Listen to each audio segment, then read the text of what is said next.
మా మా ఆవిడ అందనమాట, బావగారు మా శైలజ బాగా పాడుతుందండి. ఏ పాడవే, ఓ పాట పాడవే సరదాగా వింటాను అని టక్కుమని పాడేసింది అది. అది బాగా పాడుతున్నావు నువ్వు, వాడు ఎప్పుడు చెప్పలేదే నాకు. నేను మార్పను సినిమాలో చిన్నపిల్లల పాట ఉంది, మీ ఇద్దరి చేత పాడిస్తాను, మా చెల్లెల చేత. ఫస్ట్ బ్రేక్ అలా వచ్చింది. ఓకే. అలా అలా అలా రావడం, ఒక పాడారని తెలిసిన తర్వాత మెల్లమెల్లగా మహేష్ బాబు చిన్న వేషం వేస్తున్నప్పుడు ఆయనకు పాట కావాలన్నారు, పాడడం మొదలెట్టింది.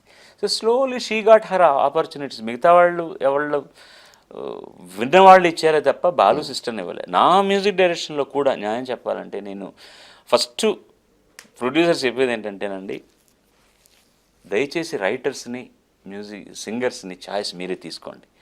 నాకు గనకిస్తే వేరే విధంగా మారిపోతుంది. నేను ఎవరికి ఎక్కువ అవకాశాలు ఇస్తే నేను వాళ్ళకి ఎక్కువ నేను ఈ సినిమా చేసిన తర్వాత మళ్ళీ నాకు సినిమా వస్తుంది రాదు మ్యూజిక్ డైరెక్టర్గా, నేను అందరితో పని చేయాలి. I never want to be in bad books. వీలైతే అందరూ నాతో పని చేయాలి, మీరు ఛాయిస్ తీసుకోండి అనేవాడిని.